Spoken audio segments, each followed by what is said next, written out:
A look at the White House this morning ahead of what could be a pivotal week for the Trump administration. The U.S. Supreme Court will hear arguments Wednesday from businesses and states that say Trump's use of a national security statute to hit nearly every nation with tariffs is illegal. The hearing will combine two cases, one pushing back on Trump's reciprocal tariffs and another which argues against the fentanyl-related duties that have been placed on Canada, Mexico, and China. With me now is Eric Ham, CTV News U.S. political analyst. Eric, good morning. The U.S. Supreme Court will hear arguments on Wednesday on President Trump's sweeping tariffs. What can we expect? This is going to be a pretty explosive hearing because we know that so much of Donald Trump's policies, foreign policy, national security policy, is tied directly to his use of tariffs. Now, the president believes that this case, in fact, is so consequential that he himself has said that he may actually even attend the hearing, something we've never seen from a sitting U.S. president. So this is going to be very, very important for the Trump administration, not only because of how they have used the tariffs, but because also we have to remember a lower court also ruled that Trump has actually overstepped his bounds, but yet kept these tariffs in place.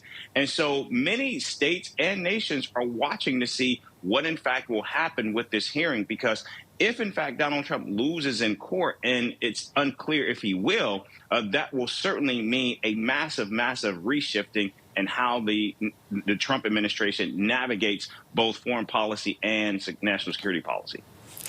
So how will this ruling affect Canada-U.S. relations? And do you see it resulting in spared tariffs for Canada? Well, I do believe that the level of disdain, the intensity that we have seen in the back and forth trade negotiations, I think that will still remain in place. And I do believe that the president will attempt to use other tools to, again, continue to try to pressure not only Canada, but other countries.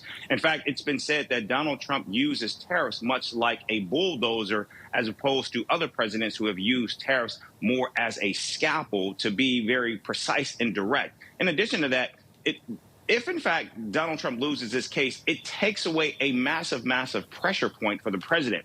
We know he has used these tariffs as a way to threaten other nations beyond just trying to reshift trade or perceived trade imbalances with other countries. If you take a look at Brazil, the way the country has continued to prosecute its former president, Donald Trump has attempted to use tariffs to go after Brazil because of that. And so that's how we see the president using these tariffs. And so I do believe it will be a massive change for the president politically if, in fact, these tariffs do go away. Now, Eric, all this comes as Trump has stood by his decision to terminate trade talks with Canada after that anti-tariff ad put out by the Ontario government. Let's take a listen to what Trump had to say on Friday about his interaction with Prime Minister Mark Carney while in Asia. I have a very good relationship. I like him a lot. But, you know, what they did was wrong. He was very nice. He apologized for what they did with the commercial, because it was a false commercial. You know, it was the exact opposite. Ronald Reagan loved tariffs, and they tried to make it look the other way. And he did apologize, and I appreciated it.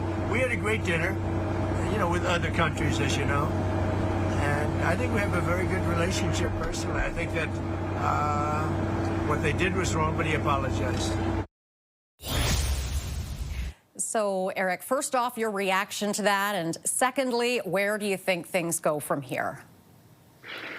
I think the status quo remains in place. What we are seeing and hearing from the president in that clip is what we have always heard from Donald Trump as it relates to Prime Minister Carney, and that he does personally like Carney. He has a great relationship with him. However, what we continue to see, and more importantly, what we hear from Donald Trump's own ambassador to Canada is, once again, two countries that are just completely at odds with one another, and the president who doesn't really see any level of urgency in reshaping or mending such a broken relationship.